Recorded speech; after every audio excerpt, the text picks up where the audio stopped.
여러분 안녕하십니까? 부동산권법을 담당하는 박구사입니다. 자, 이번 시간은 부동산권법 6개 법률 중에 가장 중요한 국토의 계획 및 이용에 관한 법률을 줄여서 국토계획법, 앞으로 더 줄여서 국토법 이렇게 표현할 이 법률에 대한 내용들을 살펴보도록 하죠. 자, 첫 번째 들어가기 전에 오늘 놀면 내일은 뛰어야 한다. 맞습니까?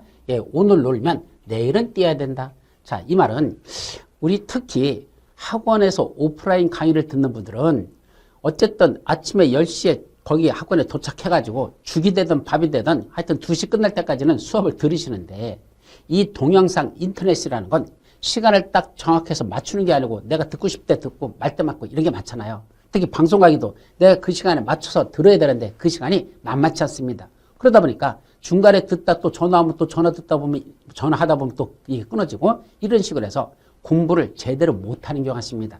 한 번 밀리면 계속 밀린다. 그래서 따라하기가 참 힘듭니다. 결국 방송 강의나 또는 인터넷을 통해서 공부하시는 분들은 한마디로 좀 독해야 된다라는 걸 말씀드립니다. 이때 독하다는 건 시간 개념에 철저해야 된다. 오늘 나온 건 오늘 정리를 해야 되지 이로서는 다시는 못 따라간다. 그래서 오늘 놀았어요? 내일 뛰어야 됩니다.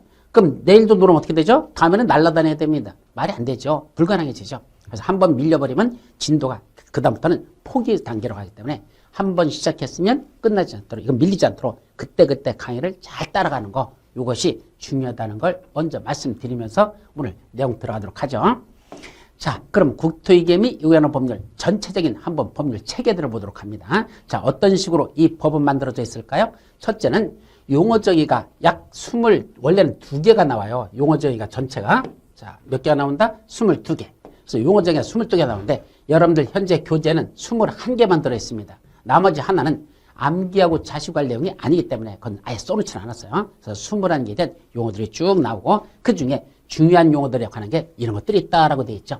근데 여기 나오는 이 용어가 우리 국어사전하고 생각하시면 큰 착각입니다. 우리 국어사전은 뭐 하는 데 필요한 거죠? 어떤 단어를 모를 때 사전 찾아보면 거기에 해설이 써 있잖아요. 그 뜻이 써 있잖아요. 그럼 대략은 알아들어요. 그걸 읽어보면. 그런데 부동산 공법에서 나오는 이 용어정의는 말이 용어정이지 무슨 말인지를 모르겠고 그 해석한 그 단어들도 즉 뜻풀이 해놓은 그 단어들도 역시 또 모르는 단어가 또 들어있습니다. 결국 용어정의 속에 용어들이 나오는데 그 용어가 또 몰라가지고 또 용어정의 필요하고 그거에 대한 용어정이 또 필요하고 그러다 보니까 용어정의라고 해서 한 번에 읽어서 이해할 수 있는 내용이 아니라는 거 가장 큰 이유는 이런 걸 생전 처음 들어보기 때문에 그렇습니다. 여러분들이 저런 거에 대한 걸 관여해서 어떤 걸 해봤다면 금방 이해가 되는데 이제까지 살면서 한 번도 이거 들어보지 못한 용어들이 수두룩하기 때문에 그래서 여러분들이 그 말귀를 못 알아듣는 겁니다.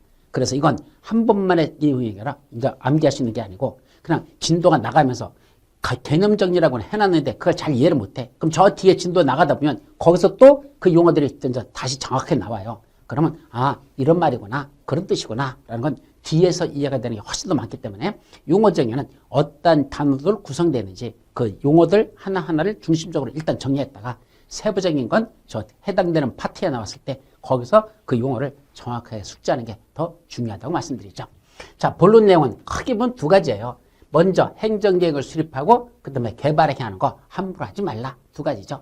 먼저 국토에 대해서 계획부터 수립한다 그랬을까? 이때 행정청이 수립하는 게 행정계획이라고 하고 행정계획에 몇 가지가 나온다? 3가지가 나옵니다. 뭐뭐? 광역도시계획, 도시군 기본계획, 도시군 관리계획. 이 3가지 계획에 관련된 내용들을 하나하나 살펴보죠.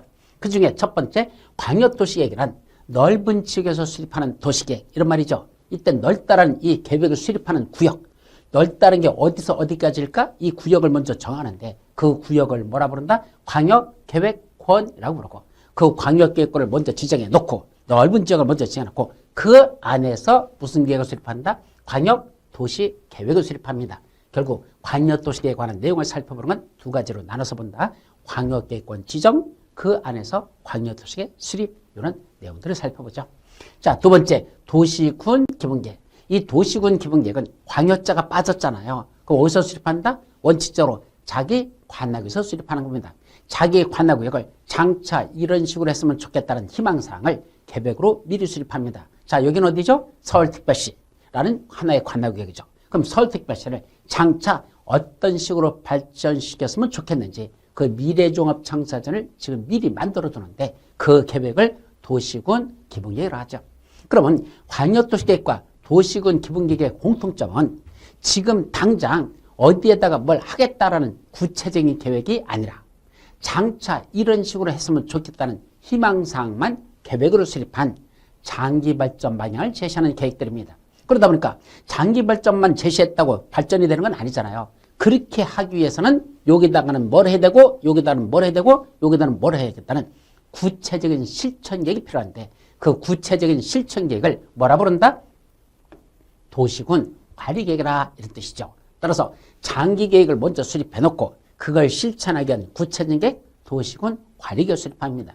그럼 도시군 관리계획은 또 크게 보면 둘로 나눠져요. 그때 도시군 관리계획을 수립하는 건 어떤 절차에서 수립하느냐, 수립 절차가 나오고 이 수립 절차는 초안을 작성하는 입안 절차와 그 내용을 확정되는 결정 절차, 이렇게 입안과 결정이란 두 가지에 걸쳐서 수립이라는 게 이루어지고, 근데 수립이 되는데 그 속에 어떤 내용들이 포함될까?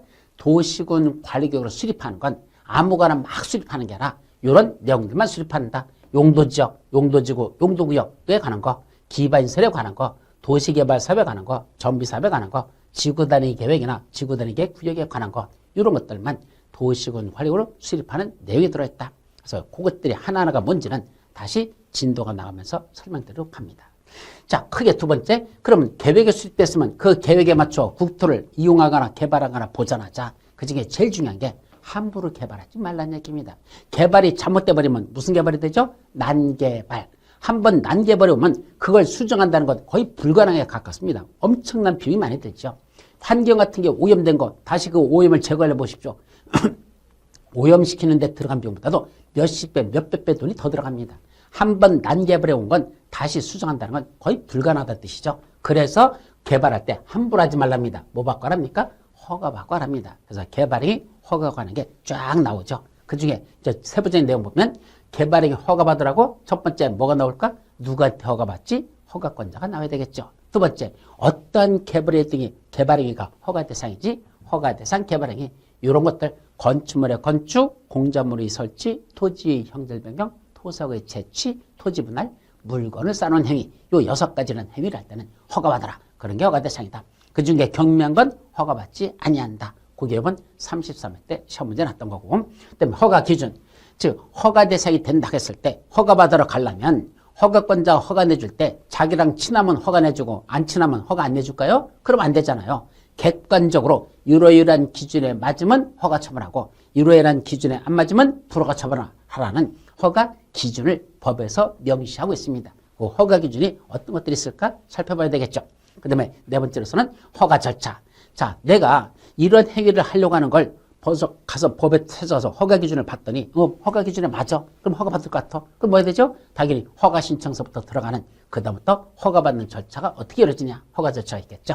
그런데 허가 신청이 들어왔는데 허가권자가 뭐라고 한지 아십니까? 야, 지금은 안 되겠다. 당분간 이러이러한 사유 때문에 허가인지 불허가인지를 결정할 수 없으니까 집에 가셨다가 일정한 사유가 해소되고 나면 그때 다시 오시면 그때 가서 허가 처분할지 불허가 처분할지는 그때 결정할 테니까 당분간은 허가를 내줄 수 없어요 라는 걸 뭐라 부른다? 허가에 제한이라고 한단다. 상당히 중요한 거죠. 이번 33회 때도 시험 문제 났던 거고. 자, 그래서 이제 허가 받고 개발하기가 다 끝났다. 그럼 뭐 받죠? 준공검사 받고 공사료 공고하면 공사는 다 끝나더라. 그때 이번에 시험 문제에서도 준공검사를 받아야 되는 거, 받지 않아도 되는 그런 개발행위가 무엇일까? 구분하는 걸 시험 문제로 냈었습니다. 자, 두 번째는 이제 성장관리계획 구역을 지정해놓고 성장관리계획을 수립한다. 자, 용어적에서 저기 있다면 성장관리계획이라는 용어적이가 여기 나오는데 성장관리계획이라는 용어적이 나오는데 한마디로 말하면 저 시골 지역들 개발된 지역 말고 저 시골 지역 거기를 지금부터 집중적으로 개발하려고 한답니다. 그러면 원래는 개발되지 않은 지역이니까 보존하는 지역이었었잖아. 그럼 보존하는 지역을 함부로 해설해버리면 거의 난개발이 오니까 계획을 수립하겠답니다. 그때 개발되지 않은 시골 지역에서 개발하기 위한 계획을 성장관리계획이라고 하고 성장관리계획을 수립하는 대상 구역을 먼저 지정합니다. 요 안에다 성장관리계획을 수립하자.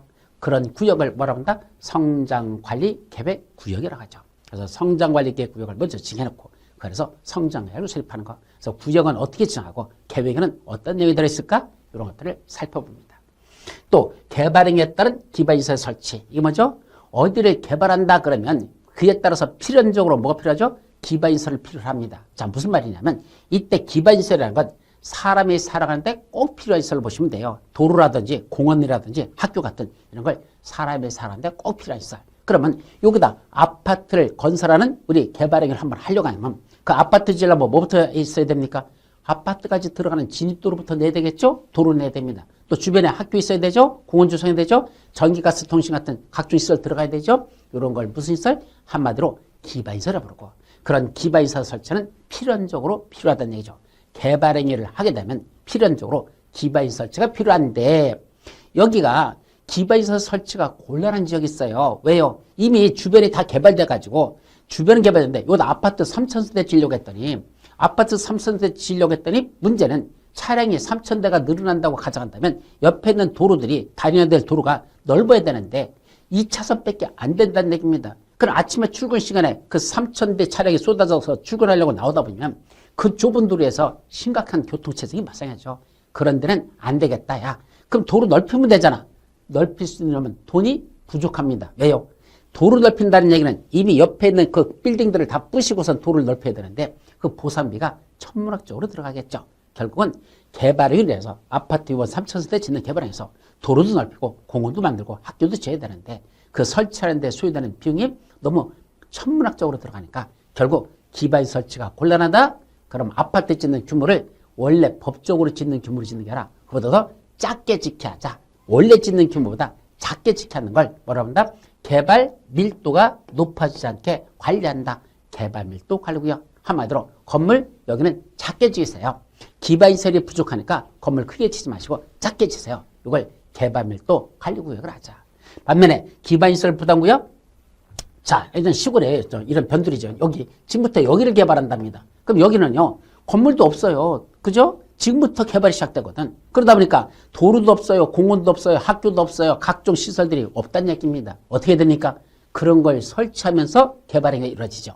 근데 개발하는 그 사람들 때문에 건축물을 새로 신축하거나 증축하는 사람 때문에 그런 기반시설이 필요하다면 수익자 부담원 측에 따라 그 개발하는 사람들도 그 도로 만들고 공원 조성하고 학교 짓는 비용 너희들도 일부 좀 부담하라 라는 구역. 그걸 기반시설을 부담시키는 구역을 한단다.